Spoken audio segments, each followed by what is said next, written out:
हाँ तो दोस्तों ट्रिक्स 85 पर आपका स्वागत है। ट्रिक्स 85 चैनल पर आपका स्वागत है और आज आप देखने जा रहे हैं वृत्त यानी सर्किल का वीडियो पार्ट 2। सर्किल का पार्ट 2 भाग देखने जा रहे हैं दोस्तों। तो इसके पहले वाले भाग में आपने देखा था वृत्त के त्रिज्या निकालना, व्यास निकालना, क्षेत्रफल और परिधि, और इसमें हम लोग देखने जा रहे हैं कि किस तरह से आप जो है क्षेत्रफल दिया हुआ हो तो त्रिज्या कैसे निकालेंगे, ठीक, और परिधि दिया हुआ हो तो त्रिज्या कैसे निकालेंगे। इसके आगे आगे त्रिज्या खंड का क्षेत्रफल कैसे निकलेगा, खंड का क्षेत्रफल कैसे निकलेगा, लघु खंड का क्षेत्रफल कैसे निकलेगा। तो इन सब के बारे में विस्तृत देखने के लिए वीडियो में शुरू से अंत तक बने रहे ताकि एग्जाम का कोई भी क्वेश्चन आपसे मिस ना हो सके। और मेरा दावा है कि जो railway, NTPC, group D, GDC इत्यादि में प्रश्न पूछे जाते हैं कोई भी प्रश्न आपसे मिस नहीं हो सकता। तो देखिए दोस्तों, क्वेश्चन नंबर 1 पर देखते हैं। किसी वृत्त के परिधि 88 सेंटीमीटर है। मान लीजिए किसी वृत्त की परिधि जो है 88 सेंटीमीटर है, तो त्रिज्या ज्ञात करें। 88 सेंटीमीटर है तो त्रिज्या ज्ञात करें। त्रिज्या ज्ञात करें। तो दोस्तों ध्यान दें, ये हम लोगों में परिधि दिया हुआ है। क्या दिया हुआ है दोस्तों? परिधि कितनी दी हुई है? 88 सेंटीमीटर। ज्ञात क्या करना है? त्रिज्या। तो चूंकि वृत्त के त्रिज्या बराबर, ध्यान दीजिए दोस्तों, चूंकि वृत्त के त्रिज्या यदि निकालनी हो परिधि से, त्रिज्या बराबर तो होता है दोस्तों परिधि बटे 2 पाई। क्यों? क्योंकि परिधि का फॉर्मूला है 2 पाई आर और नीचे 2 पाई रहेगा, तो 2 पाई से 2 पाई कट गया, आर ही तो बचा। तो परिधि बटे 2 पाई होता है। इसमें हमारा परिधि है 88 और नीचे 2 पाई के मान हो गया 22 बटे में 7 हो गया दोस्तों। आगे देखते हैं, 88 है, ये 22 दूने 44 बटा में जो 7 है ऊपर आ गया, 44 दूने 88 कट गया, 2 7 14 सेंटीमीटर। ये हमारा जो है क्या आ गया? ये त्रिज्या निकल गया आसानी से। दोस्तों जब वृत्त की त्रिज्या निकल गई परिधि बटे 2 पाई, अगर व्यास हमें निकालना होता तो व्यास बराबर 2 गुना त्रिज्या होता है, यानी 14 दूनी 28 हो जाता। 14 यदि त्रिज्या हो गई तो व्यास कितना हो जाता? 14 दूनी 28। अगर परिधि दिया हुआ है मान लीजिए और हमको क्षेत्रफल निकालना है, तो क्षेत्रफल का भी आप फॉर्मूला जानते हैं, पाई आर स्क्वायर होता है। तो 22 बटे 7 में इसको आर का स्क्वायर कर देते, 22 बटे 7 गुना 14 गुना 14। तो इस तरह से हमारा जो है वृत्त के परिधि से त्रिज्या और क्षेत्रफल सभी को निकाला जा सकता है। तो देखते हैं दोस्तों अगला प्रश्न, क्वेश्चन नंबर 2। दूसरा प्रश्न है दोस्तों कि किसी वृत्त का क्षेत्रफल 154 वर्ग सेंटीमीटर है, तो व्यास निकाले। किसी 2 नंबर प्रश्न है दोस्तों कि किसी वृत्त का क्षेत्रफल, ध्यान दीजिए दूसरा प्रश्न में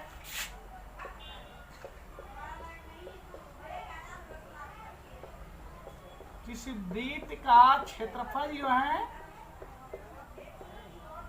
154 वर्ग सेंटीमीटर है,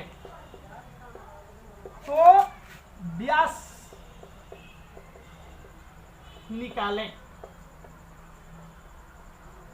यानी व्यास कितना होगा? यदि वृत्त का क्षेत्रफल दिया हुआ है दोस्तों, व्यास पूछ रहा है, व्यास निकाले, तो सबसे पहले वृत्त की त्रिज्या निकालेंगे, फिर व्यास क्या पता करेंगे। चूंकि वृत्त के क्षेत्रफल होता है पाई आर स्क्वायर और वृत्त के त्रिज्या क्या होता है? चूंकि वृत्त के त्रिज्या बराबर, अगर सीधा लिखते हैं वृत्त के त्रिज्या बराबर, तो देखिए दोस्तों फार्मूला है अंडर रूट क्षेत्रफल बटे पाई। क्या फार्मूला है दोस्तों? अंडर रूट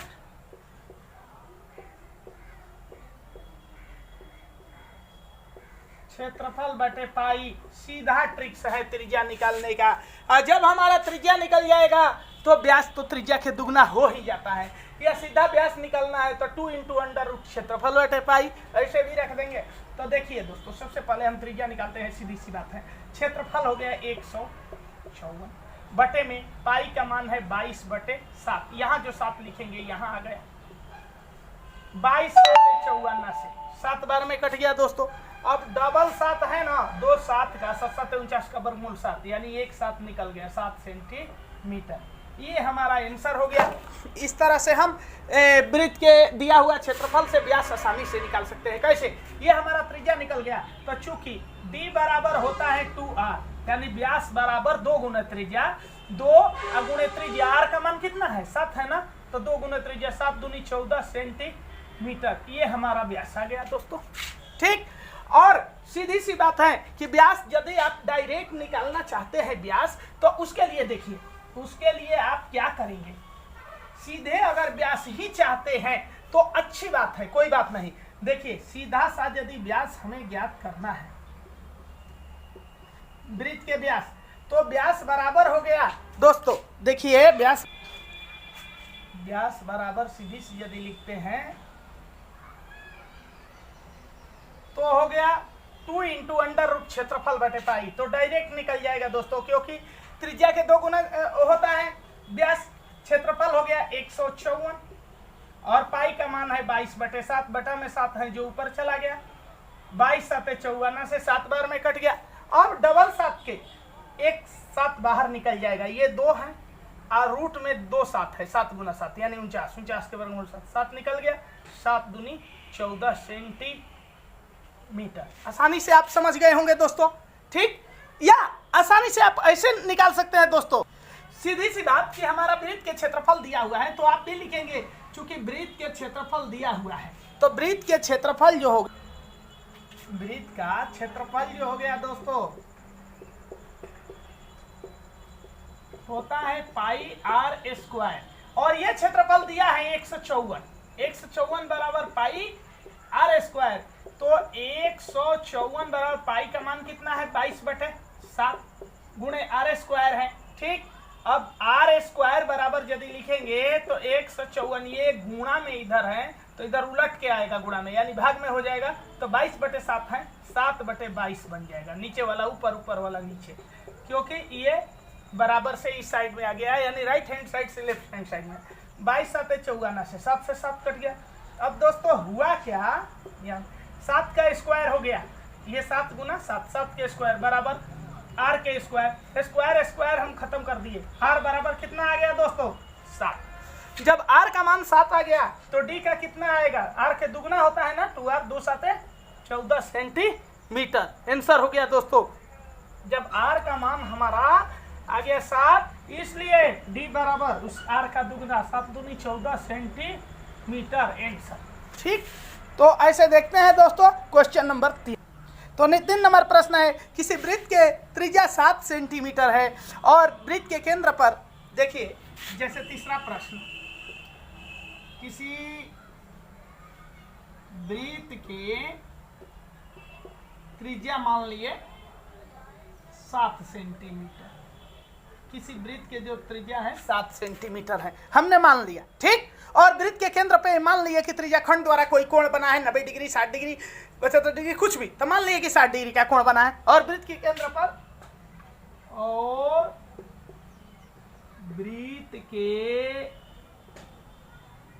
केंद्र पर त्रिज्या खंड द्वारा बनाया गया कोण, त्रिज्या खंड द्वारा बनाया गया कोण 60 डिग्री है। ठीक है, मान लीजिए कि त्रिज्याखंड द्वारा बनाया गया कोण 60 डिग्री है, तो त्रिज्याखंड का क्षेत्रफल ज्ञात कीजिए। तो त्रिज्याखंड का क्षेत्रफल ज्ञात कीजिए। त्रिज्याखंड का क्षेत्रफल ज्ञात करें। तो दोस्तों ध्यान दें, ऐसे क्वेश्चन बिल्कुल आसानी से बनता है दोस्तों। किस तरह से, त्रिज्याखंड का मात्र फॉर्मूला हमें ध्यान चाहिए, क्या होता है कि θ/360 गुना पाई r स्क्वायर। त्रिज्याखंड का क्षेत्रफल होता है, चूंकि वृत्त के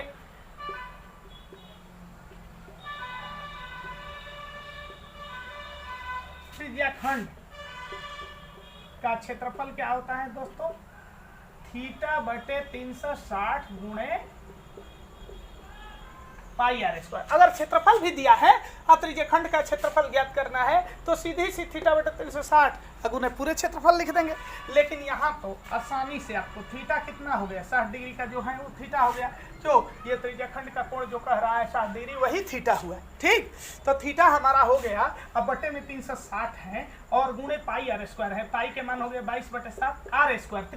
त्रिज्या हमारा 7 सेंटीमीटर ये दिया है। ठीक, ये दिया है जो वो 7 गुणा 7 हो गया। अब देखिए 7 से 7 लेस हो गया, 6 6 1 36, 6 बार में कट गया, 60 6 360। अब देखते हैं 3 दूना 6, 11 दूना 22, ये कट गया। हमारा कितना आ गया? ऊपर गुणा हुए 11 सते 77 और नीचे क्या हो गया? 3। ऊपर हो गया 11 सते 77 और नीचे क्या हो गया? 3। 77 बटे 3 वर्ग सेंटीमीटर। ये त्रिज्या खंड का क्षेत्रफल हो गया दोस्तों। ठीक, तो कितनी आसानी से हमने निकाल दिया। क्या किया? सबसे पहले त्रिज्या खंड के क्षेत्रफल लिखे, थीटा बटे 360 गुणे पाई आर स्क्वायर। थीटा का मान जो है, जो कोण होता है त्रिज्या खंड का, वही थीटा होता है, चाहे वो 60 डिग्री हो, 90 डिग्री हो, 120 डिग्री हो, अक्सर कटने वाले होते हैं। ठीक, तो थीटा 60 डिग्री रखे बटे 360 गुना पाई आर स्क्वायर। पाई का मान 22 बटे 7, आर स्क्वायर 7 × 7। अब देखिए 60 6 360, 6 बार में कटा दिए। ठीक, उसके बाद 3 दून 6, 11 दून 22, 7 से 7 कटा दिए, 11 7 77, ऊपर हो गया, नीचे 3, 77 बटे 3 वर्ग सेंटीमीटर। ये त्रिज्या खंड का क्षेत्रफल हुआ। तो इस तरह से वृत्त के त्रिज्या खंड का क्षेत्रफल आसानी से निकाला जा सकता है। तो देखते हैं दोस्तों अगला प्रश्न। देखिए दोस्तों, क्वेश्चन है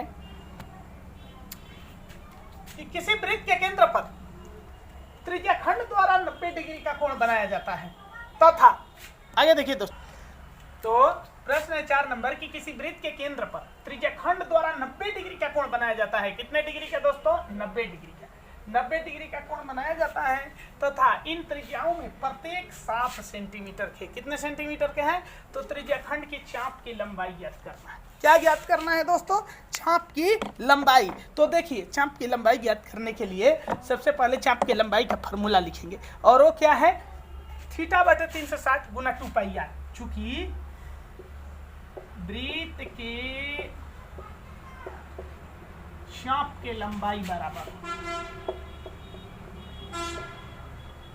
चाप के लंबाई बराबर थीटा बटे 360 गुणे 2 पाई आर। थीटा बटे 360 गुणे 2 पाई आर इक्वल टू, देखिए थीटा का मान हो गया है 90 डिग्री बटे 360 गुणे 2 पाई आर। पाई का मान हो गया दोस्तों 22 बटे 7। आर का मान कितना है?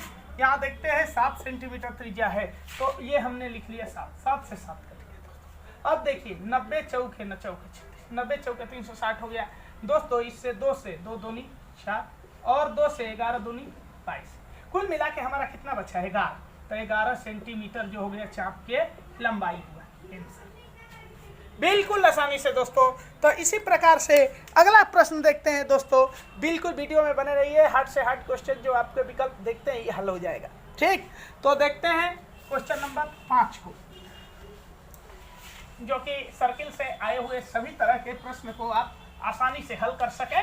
ठीक, और अगली वीडियो बहुत ही ट्रिक के साथ, जिस तरह से गहरी ट्रिक के साथ हमने रोमन संख्या का वीडियो बनाई है, आप देख सकते हैं पिछले प्लेलिस्ट में, उसी प्रकार से अगली जो है बहुभुज का वीडियो डालने वाले हैं, जिसको आप आसानी से देखेंगे दोस्तों, और बहुभुज के कोई भी क्वेश्चन मौखिक हल हो जाएगी। तो देखिए क्वेश्चन नंबर हम देखने जा रहे हैं 5 पे ध्यान दें दोस्तों। क्वेश्चन है, तो दोस्तों देखिए क्वेश्चन है कि 14 सेंटीमीटर त्रिज्या, कितना है त्रिज्या? 14 सेंटीमीटर वाली किसी वृत्त में त्रिज्या खंड का द्वारा बनाया गया कोण 60 डिग्री। थीटा कितना दिया है? 60 डिग्री। तो लघु खंड का क्षेत्रफल निकालें दोस्तों। ये लघु खंड होता क्या है? मान लीजिए कि ये वृत्त है, ये वृत्त है, ये वृत्त का केंद्र हो गया। क्या हो गया? ये केंद्र हो गया। केंद्र से ये जो बनता है त्रिज्या हो गया, ये एक त्रिज्या हो गया, ये त्रिज्या के बीच में जो खंड हुई वो त्रिज्या खंड हुई। ठीक, ये क्या हुई? त्रिज्या के बीच में जो खंड हुई त्रिज्या खंड हुई। अब इस त्रिज्या खंड में जो अब चाप की जो लंबाई हो गई है, और इससे ये त्रिभुज को जब छोड़ देते हैं तो ये जो भाग बचा ये खंड है, लघु खंड। ये क्या है दोस्तों? ये लघु खंड हुआ। जो ये भाग बचा है रंगीन वाली, ये लघु खंड है। क्या चीज है? ये लघु खंड। और शेष जितना भाग बच गया वो होगा दीर्घ खंड। तो सबसे पहले लघु खंड का क्षेत्रफल निकालने के लिए समझने वाली बात है कि हम जो है, ये मान लीजिए वो केंद्र है, ये AB मान लीजिए व्यास है। तो सबसे पहले हम क्या करेंगे कि ये पूरी त्रिज्या खंड का क्षेत्रफल ज्ञात करेंगे, ठीक है। और उसमें से दोबारा क्या करेंगे? त्रिभुज का ज्ञात करेंगे, त्रिभुज का। आप पूरी त्रिज्या खंड से त्रिभुज को माइनस कर देंगे तो क्या बच जाएगा? है खंड रंगीन वाला नहीं बच जाएगा। कहते हैं कि सबसे पहले त्रिज्या खंड की ज्ञात किए, ये पूरी हुई त्रिज्या खंड। अच्छा, एक अलग कर दिए, फिर दोबारा ये त्रिभुज का केवल किए, ये अलग किए। अब पूरी त्रिज्या खंड में से ये त्रिभुज को माइनस कर दिए तो हमें ये खंड बच गया ना, केवल इतना ही का तो बचा है, ठीक। तो उसी लघु खंड का ज्ञात करना है। यदि दीर्घ खंड ज्ञात करना होता तो पूरी वृत्त में से, पूरी जो सर्किल है उसके क्षेत्रफल से ही लघु खंड घटा देंगे तो दीर्घ खंड का ज्ञात हो जाएगा। तो दोस्तों देखते हैं कि कैसे हम लघु खंड का क्षेत्रफल ज्ञात करते हैं। तो चूंकि लघु खंड का क्षेत्रफल बराबर क्या हुआ दोस्तों? त्रिज्या खंड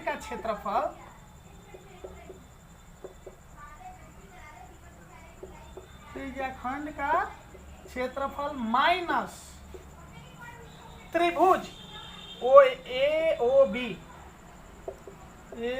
त्रिभुज का क्षेत्रफल। तो देखिए दोस्तों, त्रिज्या खंड का क्षेत्रफल आप जानते हैं कि theta by 360 into pi r square होता है। और यहाँ थीटा कोण दिया हुआ है जब 60 डिग्री, ये 60 डिग्री दिया। अच्छा, एक बात मान लीजिए कि ये समबाहु त्रिभुज, समबाहु में ये दोनों त्रिज्याएं, त्रिज्या तो आपस में बराबर है। ये क्यों समबाहु हुआ? कारण है कि वृत्त की त्रिज्याएं आपस में बराबर होती है। जब ये कोण 60 है और ये दोनों भुजा बराबर हैं तो साइड एंगल, साइड से त्रिभुज जो है समरूप है तो ये कोण बराबर ये कोण होगा, क्योंकि दोनों भुजाएं जो हैं बराबर है, ठीक। तो ये जब एक 60 है तो दोनों ऑटोमेटिक 60 होगा, तभी तो 180 होगा। तो ये तीनों भुजा और तीनों कोण बराबर होने के कारण ये समबाहु त्रिभुज है। समबाहु त्रिभुज का क्षेत्रफल √3/4 इंटू भुजा स्क्वायर होगा, ठीक। अच्छा, यहाँ हो गया त्रिज्या खंड का क्षेत्रफल थीटा बटे 360 इंटू पाई आर स्क्वायर। पाई का मान हो गया 22/7 आर स्क्वायर। आर त्रिज्या कितना दिया है? 14 सेंटीमीटर। 14 गुणा 14 माइनस, अब देखिए माइनस में क्या है कि AOB त्रिभुज का क्षेत्रफल, समबाहु त्रिभुज का क्षेत्रफल क्या होता है? √3/4 इंटू भुजा स्क्वायर। भुजा जो है त्रिज्या हुआ, तो त्रिज्या 14 है तो 14 ही तो हुआ, 14 ही तो त्रिज्या है। 14 गुणा 14। अब देखिए दोस्तों, 6 छक्का 36, आसानी से 60 छक्का 360 कट गया। अब आगे देखते हैं 7 दूनी के 14। यहाँ देखते हैं 2 दूना 4, 7 दूना 14, 2 7 14, ठीक। अच्छा, अब देखिए दोस्तों, ये था, देखते हैं इसको एक को अच्छी ढंग से। ये देखते हैं कि यहाँ कट रहा है 2 3 6, अब नहीं कटेगा। तो यहाँ है 22 में 14 से गुना हो रहा है। 14 दूनी 28 के 8, हासिल 2 और 14 दूनी 28 और 2 30, 308 बटे में ये क्या हो गया दोस्तों? 3 है। माइनस ये क्या हो गया? 7 49 √3, कितना हुआ? 49 √3, ठीक है दोस्तों। अब इस तरह से इसको आगे हल करते हैं। 49 √3 है, यहाँ 308/3 है दोस्तों, और यहाँ 49 √3 है। तो 308 में 3 से जब भाग देते हैं, 3 एकम 3 0, 3 दूनी 6, 2 × 20, 3 छक 18, फिर 2 × 20, 3 छक 18, यानी लगभग एक बढ़ा दिए 102.67 हो गया। अब माइनस दोस्तों देखिए 49 √3, तो हम जानते हैं चूंकि कि 49 √3 का मान हो गया 1.732, ठीक है दोस्तों। तो इस तरह से हम यहाँ देखते हैं, चूंकि थोड़ा सा ऊपर लिख देते हैं ताकि यहाँ हम हल कर सकें। यहाँ जो है हमने इसको यहाँ से लिख रहे हैं 102.67 माइनस 49 इंटू 1.732 और इसको यहाँ से लिख दे रहे हैं ताकि आसानी से आप समझ सकें। तो दोस्तों इसका ये है 102.67 माइनस, इसको गुणा कर दिए 49 गुना 1.732। तो देखिए दोस्तों इसको गुणा किए हैं तो आया 84.868। 84.868। अब देखिए इसको माइनस कर रहे हैं दोनों। तो दोस्तों इसको माइनस करेंगे, यहाँ देख लेते हैं कि 102.67 से 84.868 84.868 इसको माइनस करेंगे तो देखते हैं दोस्तों 10 में से 8 गया 2, ये हो गया 6, 6 में से 6 गया 0, 16 में से 8 गया 8, 11 में से 4 गया 7, 9 में से 8 गया 17.802 17.802 यानी कि 17.8। अब क्या निकालना था दोस्तों? लघुखंड का क्षेत्रफल, तब वर्ग सेंटीमीटर आंसर। इस तरह से दोस्तों आप सभी प्रश्न को बार बार देखें तो ये ऑप्शन से देख करके आप आसानी से वृत्त का क्वेश्चन हल कर सकते हैं। एकदम शॉर्ट ट्रिक के साथ मेरी अगली वीडियो आ रही है बहुभुज, आप उसको देखना कभी ना भूले दोस्तों। उससे बार बार परीक्षाओं में प्रश्न पूछे जाते हैं और वो प्रश्न आपसे कभी मिस नहीं होगी। तो आज के इस वीडियो में इतना ही, धन्यवाद।